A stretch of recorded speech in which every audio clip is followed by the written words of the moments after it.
హల్లెలూయా. దేవుడు ప్రశస్త నామానికి మహిమ కలుగును గాక. ప్రియ సహోదరి సహోదరుడా, ఈ ఉదయకాల సమయంలో దేవుడు మనతో మాట్లాడుతున్నాడు. కొన్ని క్షణాలు దేవుని వాక్యాన్ని ధ్యానం చేసుకుందాం. ప్రతి ఒక్కరము కూడా ఏకీపించినట్లయితే ప్రతి ఒక్కరము కూడా దేవుడి సన్నిధిలో మనందరము కూడా దేవుని వాక్యాన్ని ధ్యానం చేద్దాం. 14వ కీర్తన 5వ వచనం. 14వ కీర్తన 5వ వచనం. ఎందుకనగా దేవుడు నీతిమంతుల సంతానము పక్షమున ఉన్నాడు. హల్లెలూయా. సహోదరి సహోదరుడా, కీర్తనకారుడు ఇక్కడ రాస్తూ ఒక మాట, ప్రత్యేకమైన విషయాన్ని మెన్షన్ చేస్తున్నాడు. ఏంటంటే, ఎందుకనగా దేవుడు నీతిమంతుల సంతానము పక్షమున ఉన్నాడు. ఈ వాక్యం ఏంటా? ప్రియ సహోదరి సహోదరుడా, మనకు కొన్నిసార్లు కొన్ని అనుమానాలు వస్తాయి. నిజమే కదా, నేను వెళ్తున్న నా మార్గంలో నా బిడ్డలు కూడా ఇలాగే ఉంటారా? నా బిడ్డలు కూడా ఇలాగే కృషించిపోతారా? లేదంటే బాధలతో ఇబ్బందులు తిరుగుతూ ఉంటారా? నా బిడ్డలు కూడా ఈ విధంగానే నాకులాగే ఉంటారా అని చెప్పేసి కొన్నిసార్లు తల్లులు కానీ తండ్రులు కానీ తల్లడిల్లిపోతూ ఉంటారు. వారందరికీ కూడా దేవుడి రోజు ఇచ్చే వాగ్దానం ఏంటంటే, నేను నీ బిడ్డలను దీవించుతాను. ఎందుకంటే దేవుడు నీతిమంతుల బిడ్డల పక్షాన ఉన్నాడు. దేవుడు నీతిమంతుల పక్షాన్ని దేవుడు మాట్లాడతాడు. నీతిమంతుల పక్షాన్ని దేవుడు పోరాడతాడు. నీతిమంతుల పక్షాన దేవుడు యుద్ధం చేస్తాడు. ఎందుకంటే నీతిమంతుడు ఎందుకంటున్నాడంటే, దేవుడు అబ్రహాము దేవుడిని నమ్మెను, అది అతనికి నీతిగా ఎంచబడెను. సహోదరి సహోదరుడా, అన్నీ ఉండి దేవుణ్ణి ఆరాధించేవాడు గొప్పవాడుగా దేవుని దృష్టిలో.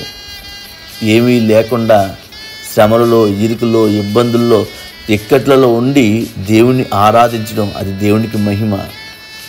నువ్వు గమనించుకుంటే కనుక నీ విషయంలో, నీ సమస్యలో, నీ వేదనలో, నీ శోధనలో, నీకున్న కన్నీళ్ళలో కూడా దేవుణ్ణి ఆరాధిస్తున్న, దేవుడిని స్తుతిస్తున్నామంటే దేవుడు నీ ప్రార్థనకి ఆలకించడా? దేవుడు నీ ప్రార్థనకి సమాధానం దయచేయడా? ఆలస్యమవుతుందని భయపడద్దు, కానీ దేవుడు నీ సంతానం పక్షాన గొప్ప కార్యాలు చేస్తాడు. అలాగే నీ పక్షాన్ని కూడా దేవుడు కార్యాలు చేస్తాడు కూడా. ఎందుకంటే ఈ ఉదయకాల సమయంలో వాక్యం వింటారు. ప్రియ సహోదరి సహోదరుడా, ఎలాగ నీ జీవితం వెళ్తుందో, ఏ విధంగా నీ జీవితం వెళ్తుందో సమస్తము తెలిసినవాడు. ఎందుకంటే దేవుడు దావీదు అంటాడు కీర్తనలో, నేను ఆకాశంలోకి ఎక్కిపోయిన అక్కడ నువ్వు ఉన్నావు, భూ దిగంతములకు చుట్టి అక్కడ ఉన్నావు, ఎక్కడనో నువ్వు ఉన్నావు, ఎక్కడ చూసినా నువ్వు ఉన్నావు, ఎక్కడ చూసినా నీ సన్నిధి ఉంది. దేవుడు తన సన్నిధి నీతో ఉంచి నడిపిస్తున్నాడు. ఉదయకాల సమయంలో దేవుడు నీతో మాట్లాడుతున్నాడు. నువ్వు చేసిన ప్రార్థన నేను ఆలకిస్తున్నాను. భయపడకు, నువ్వు భయపడకు ఈ విషయంలో కూడా. ఎందుకంటే నువ్వు భయం పడితే భయపడడం వల్ల ఊరు వస్తుంది. ఆ భయం నువ్వు పడకుండా ఏం చేస్తావంటే, నీ సమస్యని నాకు అప్పగించు. ఏ సమస్య అయితే ఉందో ఆ సమస్యను నాకు అప్పగించి నువ్వు ముందుకు వెళ్ళు. నాకు అప్పగించిన తర్వాత నువ్వు ముందడుగు వేయి. ఎందుకంటే నేను నీ పక్షమున ఉన్నాను. నేను నీ పక్షంలో నడిపిస్తాను. నీ సంతానం పక్షంలో ఉంటాను. నీ బిడ్డలు చదువుచున్నప్పుడు ఆ బిడ్డలను నా చేతికి అప్పగించు, ఆ చదువులు నా చేతికి అప్పగించు. దేవుడు చెప్తున్నాడు. దేవుడి పక్షాన నువ్వు ప్రార్థన చేసినప్పుడు, నీ ఇరుకులో ఇబ్బందులు నువ్వు చేసిన ప్రతి ప్రార్థన దేవుడి దగ్గర ఒక జ్ఞాపకార్థముగా ఉంది. ఈ వాక్యానికి అర్థం ఏంటి తెలుసా?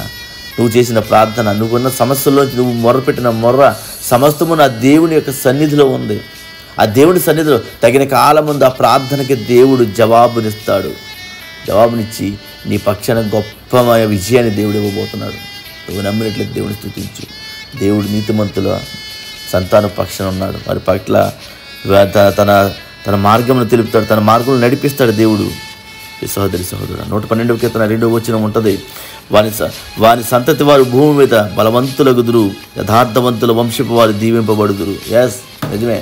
యథార్థత అంటే దేవుని సన్నిధిలో సమస్య ఉన్నా, వేదన ఉన్నా, శోధన ఉన్నా దేవుని సన్నిధిని విడిచిపెట్టకుండా, దేవుని సన్నిధిని విడవకుండా, ఈ రోజు విడవకుండా నువ్వు దేవుడి సన్నిధిలో ఉన్నావో నిన్ను దేవుడు ఆశీర్వదిస్తాడు. సహోదరి సహోదరుడా, భయపడకు, కన్నీరు విడవకు. నా స్థితి ఏంటి, నా పరిస్థితి ఏంటి భయపడకు. ఎందుకంటే నీ స్థితిని దేవుడు హెచ్చించబోతున్నాడు. గుర్తుపెట్టుకో, సముద్ర పాలలో ముందుకు వచ్చిన వాళ్ళు ముందే ఉండదు, వెనక్కి వెళ్ళిపోతాయి. అలాగే నీకు శ్రమ కూడా అలాంటిదే. అలాంటి ఆ సమస్య మీదకు వచ్చినప్పుడు కొంత బాధ అనిపిస్తుంది, కొంత కన్నీరు, కొంత దుఃఖం రావచ్చు, మనల్ని ఆదరించే వారు లేకపోవచ్చు. కానీ సమస్య ఎలా వచ్చిందో అలాగే దేవుడు వెనక్కి పంపిస్తాడు. అది క్రమం. అది కాబట్టి నువ్వు భయపడకు. నీ సంతానం గురించి భయపడకు, నీ బిడ్డల కొరకు భయపడకు, నీకున్న సమస్యల కొరకు భయపడకు. ఎందుకంటే నీవు నాకు మొర్రపెట్టుము, నేను నీకు ఉత్తరం ఇచ్చేదను. ఎస్, దేవుడు చెప్తున్నాడు, నువ్వు నాకు మొరపెట్టు, నీకు ఉత్తరం ఇస్తాను. ఎందుకంటే ఖచ్చితంగా దేవుడు ఉత్తరం ఇస్తాడు. కాబట్టి ఈ సహోదరి సహోదరుడా, విశ్వాసంగా ఉందాం. దేవుడు నీతిమంతుల సంతానం పక్షం ఉన్నాడు. వారి పక్షాన దేవుడు యుద్ధం చేస్తాడు. కాబట్టి మనందరి పక్షాన దేవుడు ఉన్నాడని వాగ్దానం చేస్తున్నాడు. కాబట్టి ఈ సహోదరి సహోదరుడా, విశ్వాసంతో ఉండు. నీకున్న సమస్య నుంచి భయపడకు. దేవుడి ఈ వాక్యం మన వీరిలో దీవించును గాక.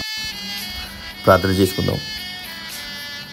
పరిశుద్ధుడైన మా తండ్రి, నీకు వందనాలు, నీకు స్తోత్రాలు. తండ్రి, ఇదిగో నా ప్రభా, ఈ ఉదయకాల శ్రమలో ఉదయకాల శ్రమ ధ్యానంగా నా ప్రభా, నీ సన్నిధిని స్థుతించుకు అయ్యా మాకు యోగ్యతను బట్టి దేవానికి వందనాలు. తండ్రి, రోజు ప్రార్థనలు ఎంతమంది బిడ్డలు ఏకీపిస్తారో వారందరినీ జ్ఞాపకం చేసుకోండి. తండ్రి, ఈశ్వరికి వందనాలు. దయచేసి జ్ఞాపకం చేసుకోండి అయ్యా. వారి మార్గాలతో నడిపించండి, వారి వ్యాపారాలను దీవించండి, వారు వచ్చిన మార్గం చుట్టూ కంచి వేయించండి. దేవానికి వందనాలు. ఈ ఉదయకాల సేవల ప్రభా, నీ బిడ్డలందరినీ జ్ఞాపకం చేసుకోమని కూర్చున్నా. తండ్రి, ఈశ్వరికి వందనాలు. మమ్మల్ని తండ్రి జ్ఞాపకం చేసుకోమని తండ్రి అయ్యా నా ప్రభా, తండ్రి వారికి ఉన్న ప్రతి సమస్య నుంచి, ప్రతి ఎరుగు ఇబ్బందుల నుంచి విడిపించి, ప్రతి అవమాన భారం నుంచి విడిపించమని తండ్రి అయ్యా. ఇదిగో నా ప్రభు, నీవు నీతిమంతుల సంతానం పక్షం ఉన్నావు కనుక నా ప్రభా అయ్యా, నీ మధ్య నీకు పుట్టిన నీ బిడ్డలు నేను ఆశీర్వదించిన వాగ్దానం అయ్యా, నీ బిడ్డలందరి పట్ల స్థిరపరచబడును గాక. అయ్యా, వారి బిడ్డలను ఆశీర్వించబడి కూర్చున్నాం, మా బిడ్డలను దీవించబడి కూర్చున్నాం. దేవానికి వందనానికి స్తోత్రాలు. ఈ ఉదయకాల శ్రమలను తండ్రి నీ సన్నిధిలో చేయబడి ప్రార్థన ప్రభా, నీ పాదసన్ని చేర్చుకోబడి కూర్చున్నా ప్రభా అయ్యా.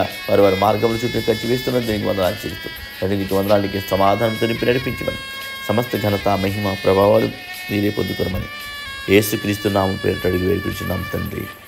ఆమేన్, ఆమేన్. అందరికీ వందనాలండి. దేవుడు మిమ్మల్ని దీవించిన గాక. ఆమేన్.